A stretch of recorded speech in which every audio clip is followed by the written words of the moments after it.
Fuerte. Vamos a continuar. Los escucho, qué desean y en qué les puedo apoyar. Empezamos con la primera pregunta. ¿Qué hechos resaltantes nos podría decir respecto a la creación del número de yo en el aspecto político? A veces confundimos el término político con la cuestión de este trabajo político que vienen haciendo los centros gobernantes, tal vez un trabajo político. Y en el otro lado, el aspecto político es la demarcación territorial que tienen los pueblos.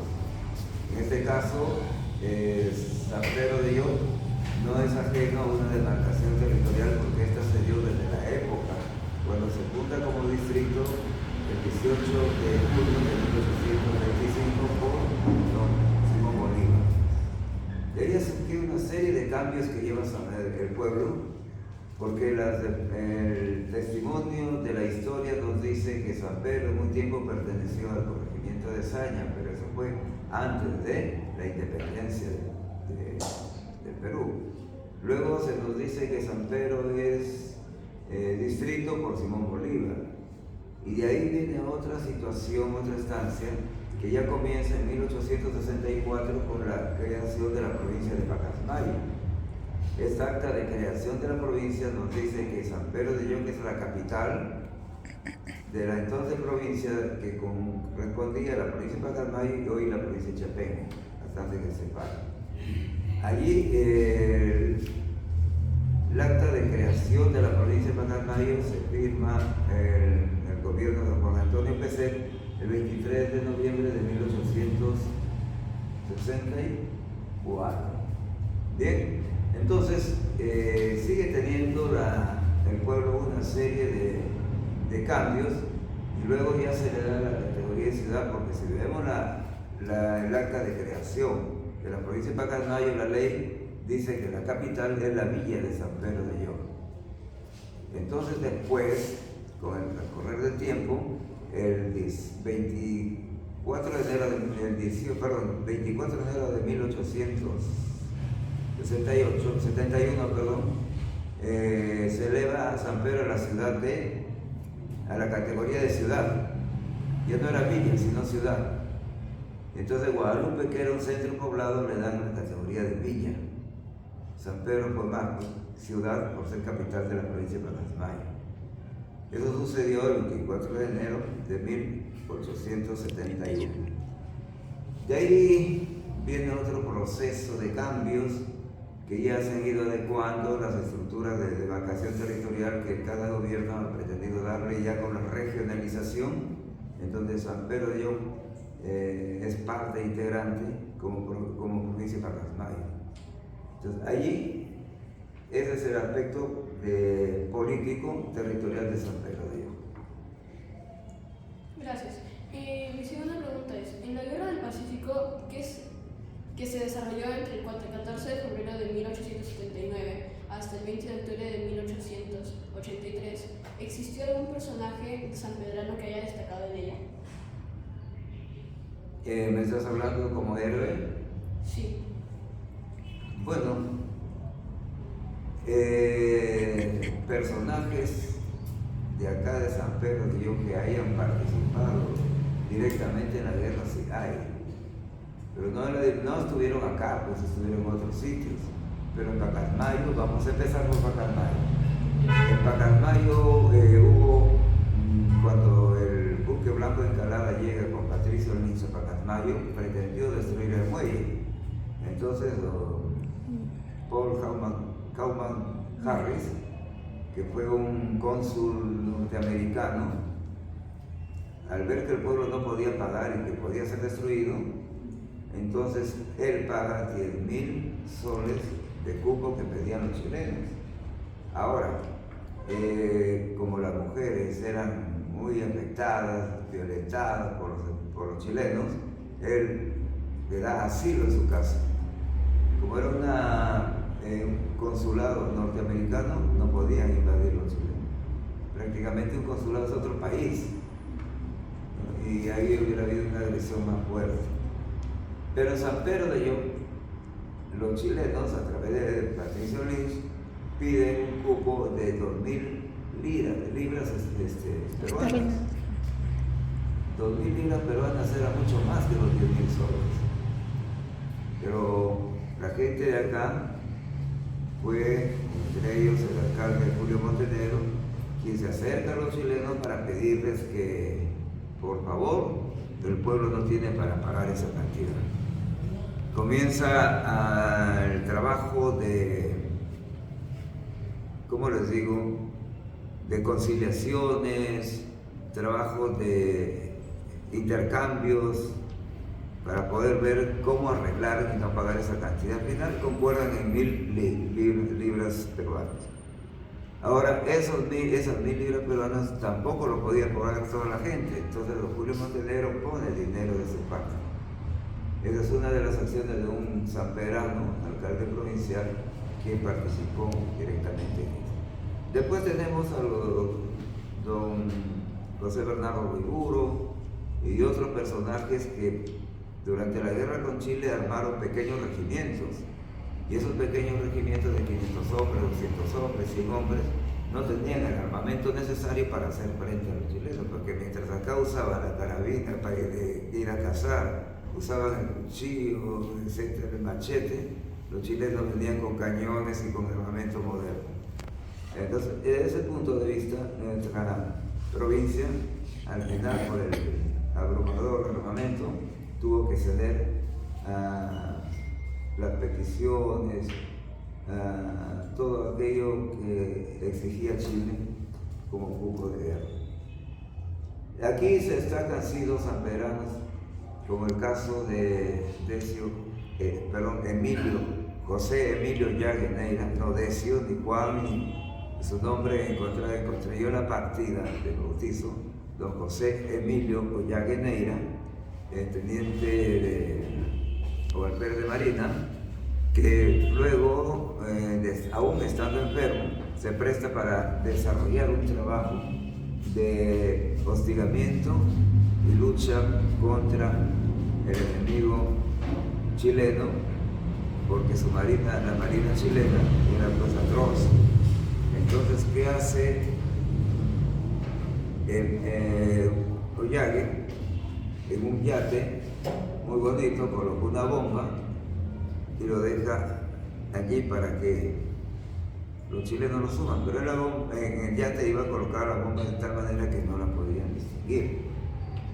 Entonces, cuando los chilenos izan la bomba a su puente del barco, la Covadonga, que es el buque insignia chileno, frente a Chancay, el 13 de septiembre de 1880, bueno, se hunde la Covadonga, y a la par, para terminar de hundir, ya le disparó el torpedo, y eso terminó de hundir la Covadonga. Fue la acción de un sanpedrano, que aún estando enfermo, bueno, hace esta acción, ¿no? Fue casado con una familia, su esposa es campusano, ecuatoriana, pero bueno, tuvo un hijo y después tuvo otro matrimonio y tiene otro hijo. Luego hay otro sanpedrano que también tuvo la suerte, digamos, de ser el hijado de José Andrés Rázuri, don Valentín Flores Quintero. Él formó parte del regimiento húsares de Junín, pero ya en los últimos años, y luego dentro de ese contexto del ejército de caballería, él es convocado al combate del 2 de mayo. El combate del 2 de mayo no solamente se dio en el mar, en la guerra con España, porque tenían que defender la costa peruana de la invasión, los posibles que bajen los españoles y capturen otra vez Lima, ¿no? Callao, Lima. Ahí actúa él en el regimiento Señores Oficiales, Valentín Flores Quintero sanpedrano. Y en la guerra con Chile, en 1880, también participa en las batallas de San Juan y de Miraflores. Ninguno de los dos murió en acción de guerra. O sea, salieron bien. Valentín Flores Quintero fue prefecto de Cajamarca incluso, y luego falleció en Lima. Igual Ollague lleva una vida allá de hogar, pero por su estado de salud fallece muy joven, ¿no? Eso es lo que puedo contarte. Muchas gracias.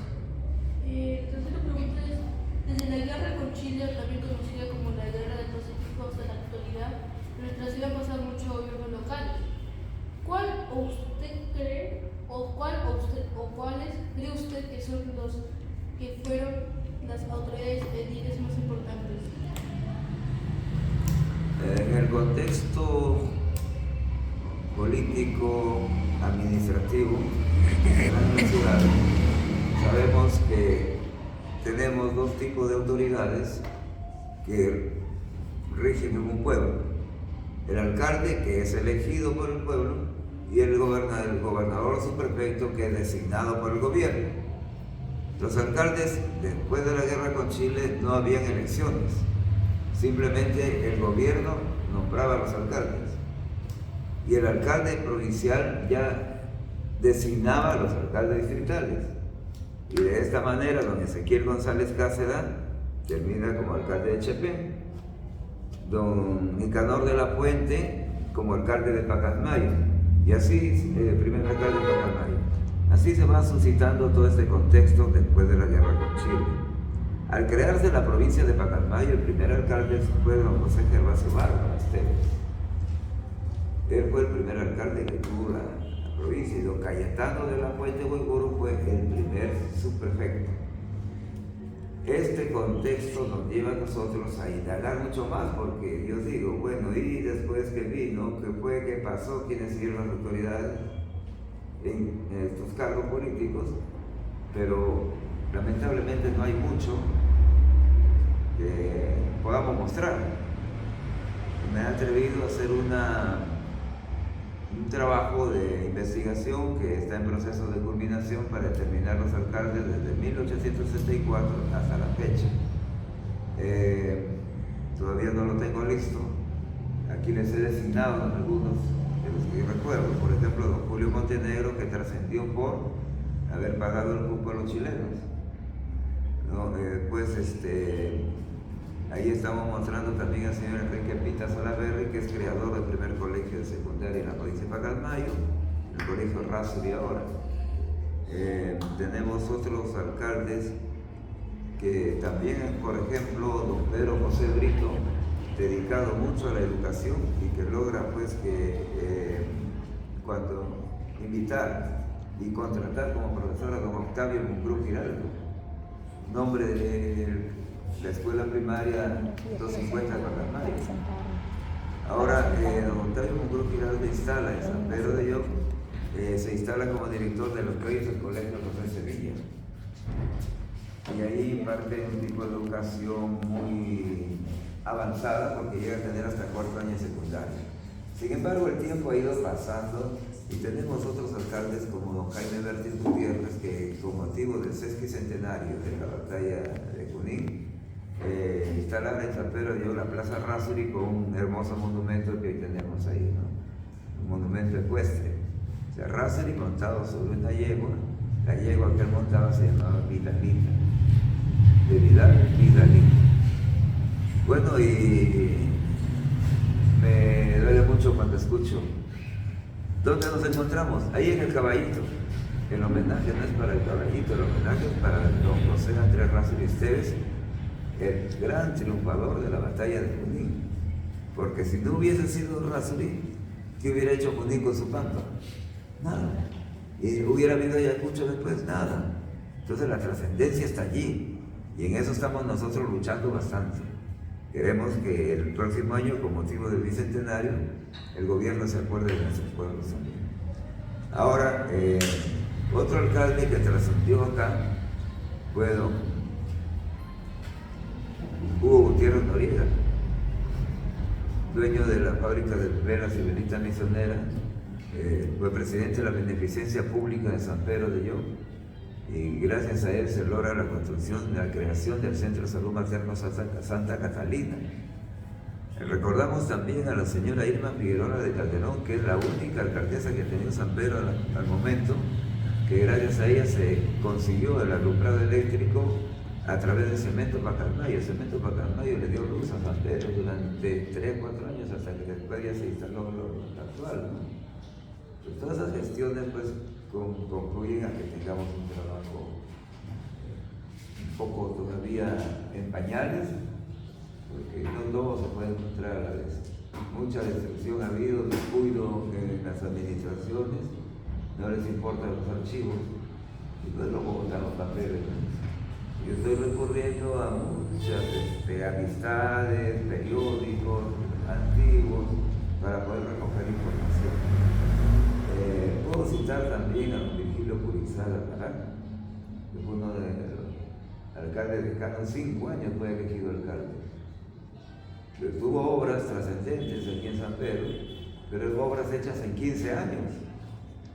Hay otros alcaldes que en 4 años han hecho algo igual o más.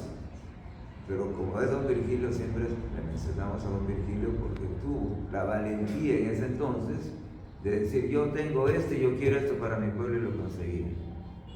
Ahora es fácil, ahora le viene la plata. Y cuando viene la plata a veces no sabemos ni qué hacer y la malgastamos.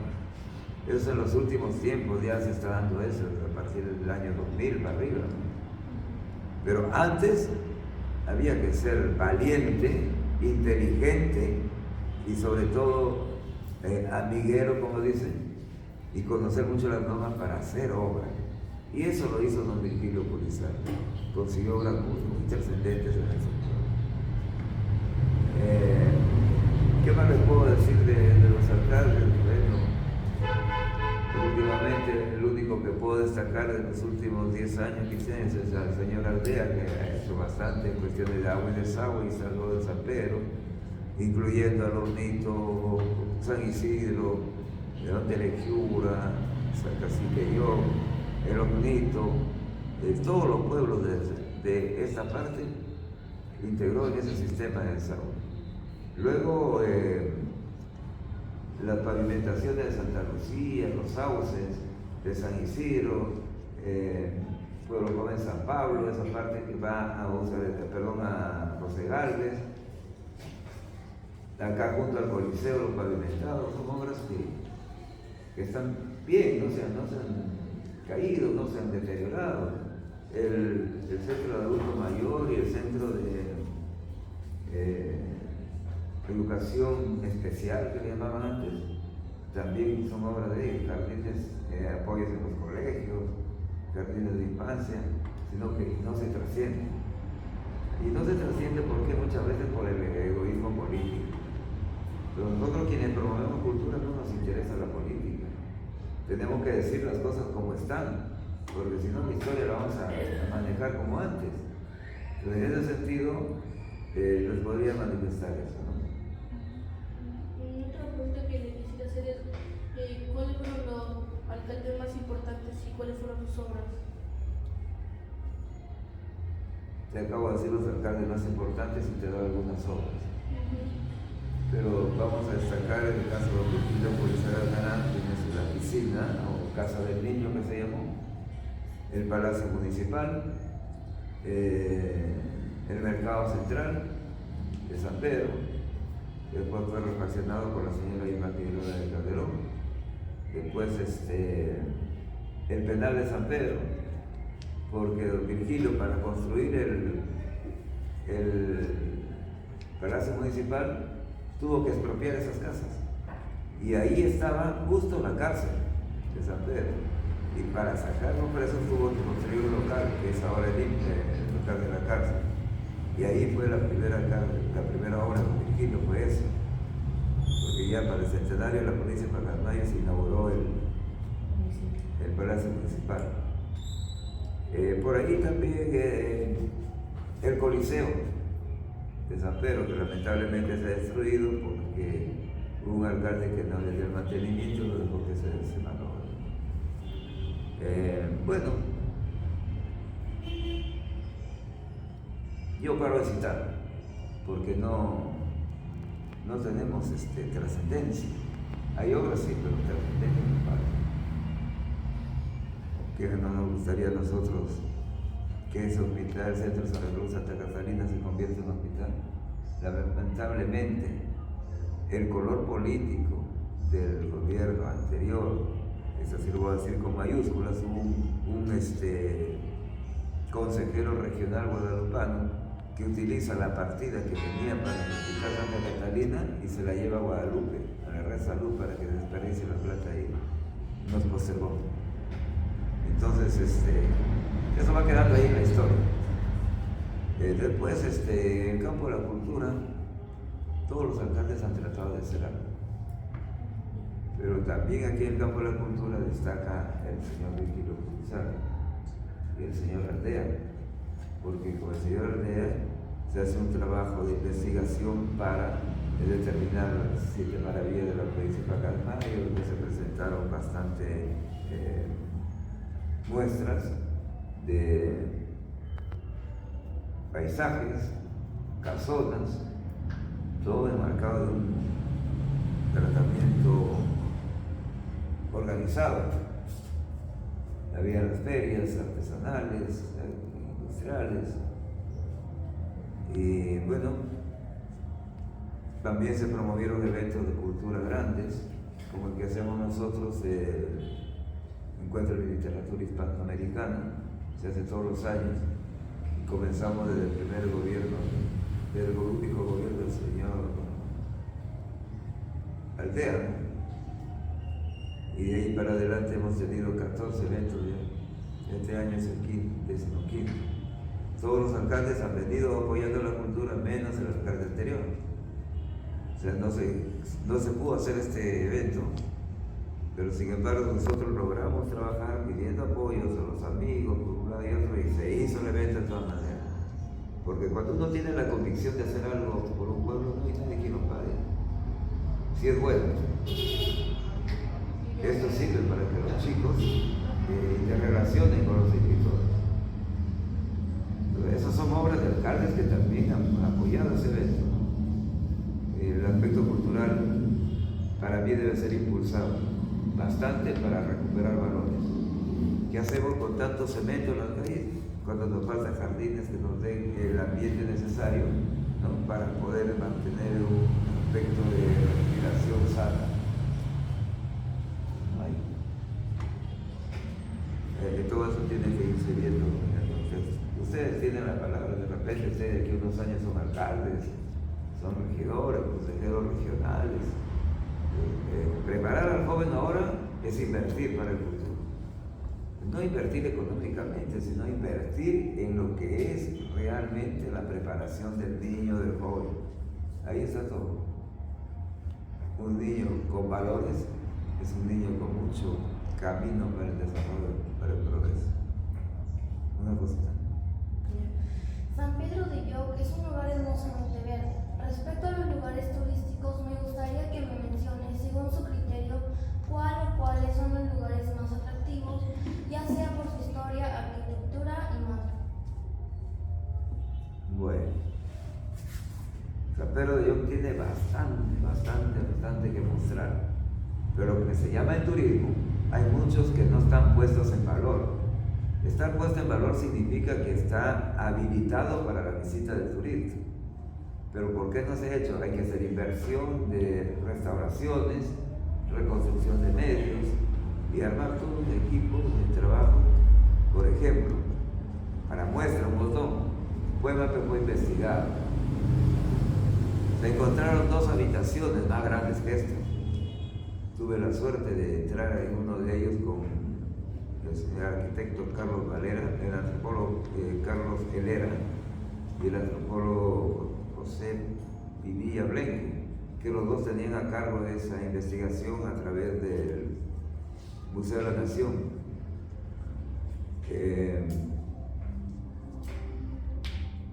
Vimos cómo había mantos colgados en las paredes, mantos como de 2 metros por 3, caían así como cortinas en las paredes, era una especie de pintura. Se traían cerámicos, se traía productos de alfarería, productos de joyería, cosas muy valiosas.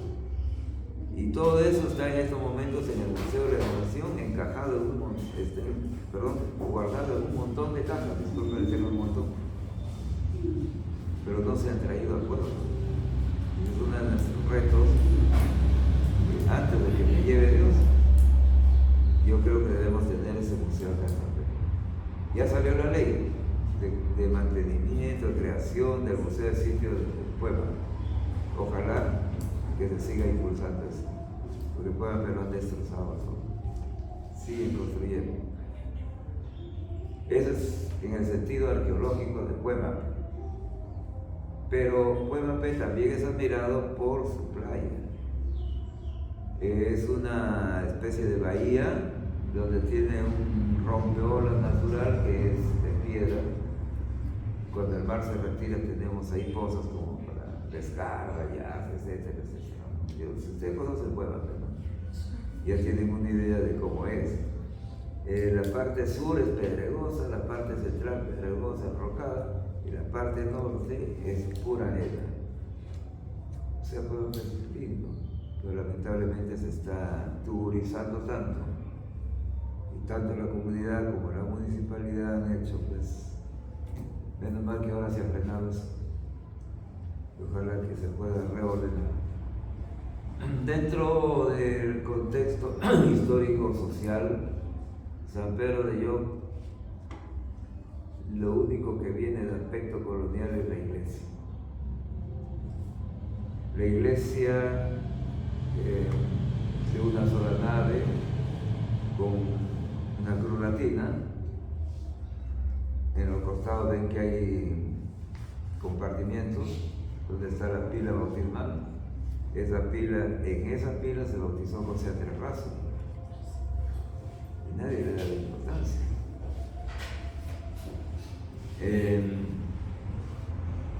Tenemos los retablos laterales, que son estilo barroco. El retablo central, que es una belleza de trabajo. Tuve la suerte de participar en su restauración en el año 1995 con el restaurador Carlos del Mar, y ahí aprendí un poquito para restaurar también. Pero es un trabajo muy minucioso, todo hecho en madera de algarrobo. Y para cincelar el algarrobo, cortar, tallar, qué dureza tiene esa madera. Pero sin embargo tenía que hacerlo porque así estaba hecho. Luego se contraplacó con pan de oro y pan de plata y se levantó. O sea, ese retablo se ha bajado todo, pieza por pieza, y se ha vuelto a subir igual. Luego tenemos un púlpito, que también tiene estilo barroco. Lamentablemente hubo un sacerdote que se le ocurrió pintar los laterales de la iglesia y terminó con la belleza que tenía la pintura original. Le pusieron un color rojo teja, cuando tenía varios dibujos muy bonitos. En fin, pasó el tiempo y ahí está la iglesia. El año 57, 56, 57, 58, 59 ya estudiaba en la escuela de allá del Arco. Y nos subíamos porque mi vida era casi en la iglesia. Formaba parte del grupo de acción católica, subíamos, estaban las cúpulas rajadas, no se caían. Vino el terremoto del 70 y siguió igual. Y ahora porque la ven rajada se hace todo un tremendo escándalo, cuando debe trabajarse en otra cosa, ¿no? De arreglarla, ver eso. Le cuento esto por menores porque es necesario a veces que se sepa. Luego, esta iglesia se construye en el tercer tercio del siglo XVII. Ya casi para finalizar, estamos hablando de 1670, 79. 1679. Imagínense el poquito tiempo que tiene. Luego, después de la iglesia, lo que era la parroquia, una belleza, entonces se ha caído con las vidas. Ya no se ha podido restaurar. Ahí habían unas losetas muy bonitas, figuras en las paredes, y todo eso tuvo que ser hecho de nuevo. Respecto de ahí ya las casonas de San Pedro, que tienen aspecto colonial, conservando ya en los inicios de la República, construidas ya, restauradas otras. Ahí tenemos la casa Calderón Figueroa, una casa que es muy bonita, en su interior tiene azulejos pues, árabes, mesas muy bonitas de mármol. O sea, es una, como digo, los dueños han tenido me parece que a ellos les gustaba comprar esas cosas, y las mantenían. Y entrar ahí es una belleza. Empezando por el patio que tiene, la reja, el zaguán, la portada que tiene figuras. Ninguna de las figuras es igualita, todas son diferentes. Es un arte de ebanistería, de tallado, hecho por gente de San Pedro en su época. Esa propiedad pertenece a una familia del PIN. Luego la adquirió Flores y de ahí ha venido la sucesión de ventas y ya quedó con la familia Calderón. Otra cosa que se puede decir de esta casona es que les dan un mantenimiento bueno, que cualquiera puede entrar y parece que estuviera recién construida. Y eso es saludable. Tenemos otra casona que es la Casa Raimondi, Casa Museo Antonio Raimondi. En esa casa vivió don Alessandro Arrigoni, amigo de Raimondi, que vinieron en 1850. 28 de julio de 1850 llegaron a San Pedro. Raimondi, a Lima, al Callao. Raimondi se quedó en Lima, trabajó con don Cayetano Heredia, facilitó su trabajo de investigación, y el señor Arrigoni, que era amigo de Raimondi, vino a San Pedro, que era médico, y se quedó acá, pues se casó con la señora Fermina Soto y hizo familia en San Pedro.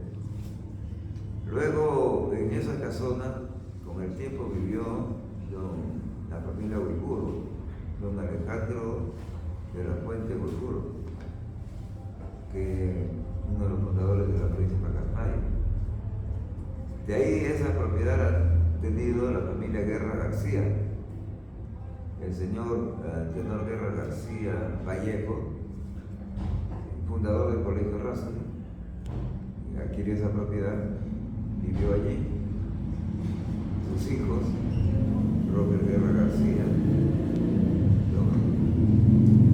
Hernando Guerra García, que acaba de fallecer ayer, antes de ayer, congresista, sanperano también. Y después de la familia Guerra García, ahí ha vivido una familia Suárez, pero encargadito, y hasta que el señor Virgilio Purizaga Ardaral hace la expropiación del lugar para restaurar y se funda el Museo Raimondi, que es lo que tenemos ahora. Hay bastante que ver ahí, es un lugar turístico muy bueno, porque tienes acuarelas originales de Raimondi, tienes réplicas también. O sea, toda la vida de Raimondi la podemos estudiar ahí.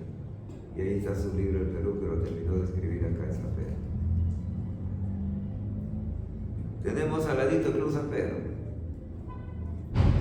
Su construcción es neocolonial, neorepublicano, inicio de la República. Lamentablemente esa institución ha sido abandonada, ya no hay quien quiera aparecer para poderla trabajar. Más acá tenemos los ventanales, los balcones de las casonas que hay en San Pedro. Se acaba de derruir hace poco, se vino abajo el Hotel Libertad, que era una belleza en balcones. Tengo fotos de los años 1920, 30, se veía muy bonita. Igual donde he construido ahí frente a la iglesia, al consejo de Lucrecia Vélez al frente, en la calle de esa esquina, un comerciante se le tumbó, derrubó eso. Ahí había balcones, ahí funcionaba la policía, la Guardia Civil que era antes, y ya se vuelve a restaurar, se valoró. Tenemos el Colegio Santa Teresa, la parte principal que da frente a la iglesia. Ese es el principio de la República y conserva el ancestro colonial. Una capilla muy bonita con las nervaduras que tienen el techo. Y tú entras y uno encuentra como si estuviera en la capilla pequeña de Guadalupe. O sea, debe ser contemporánea su construcción. O el arquitecto que hizo eso lo hizo acá.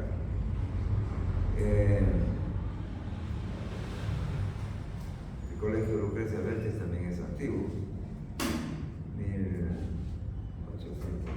1930, 40. Sevilla, 1875. Lo acaban de restaurar. Me he admirado el trabajo que han hecho en la restauración. El Puente Arco. El Puente Arco tiene una estructura muy particular. La bóveda del arco no tiene fierro. En ese tiempo no había fierro, no había cemento. ¿Cómo lo hicieron? Y pasan trailers, ómnibus pesados. ¿Qué pasa? Que el diseño de la bóveda tiene un ladrillo semitriangular. Que cuando lo van poniendo uno a otro, forman la bóveda, pero unos a otros se aprietan. Entonces ya no lo deja caer. Ese es el secreto que tiene. Lo hemos estudiado bastante porque yo sé, cuando vino el último fenómeno del Niño, se hizo un trabajo de restauración ahí y querían derruir una parte para hacerla de nuevo y yo me puse como casa cultural. Aquí tiene que hacerte la igualito conforme está. Le tomaron el diseño y todo y encajó. A ver si eso no se cae. ¿Por qué? Porque eso se apretan unos con otros. Eso es lo que pasa en la bóveda de la iglesia, por lo que no se cae. Pero mis arquitectos, mis ingenieros de ahora, lo más fácil es el cemento, el hierro. No conservamos nada. Ese puente está construido sobre el canal de San Pedro, que antes conocíamos como la Sequía Grande. Ese canal fue construido por Job, el cacique.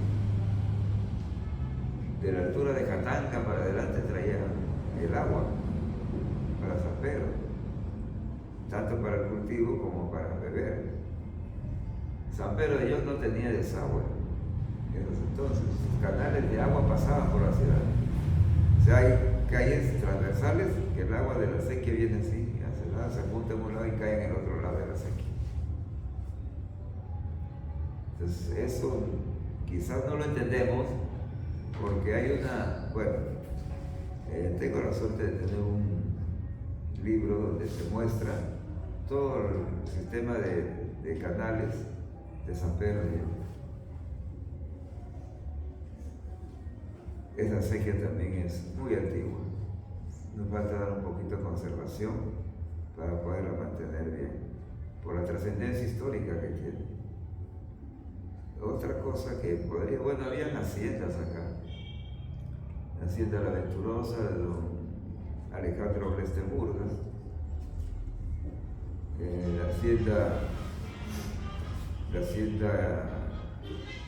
Sexta,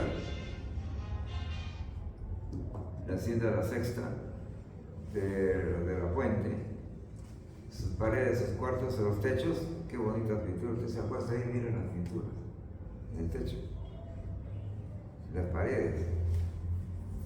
Yo pensaba que era papel, no, son pinturas. Una belleza de casa. ¿Quién vivió ahí? La familia Guiburo.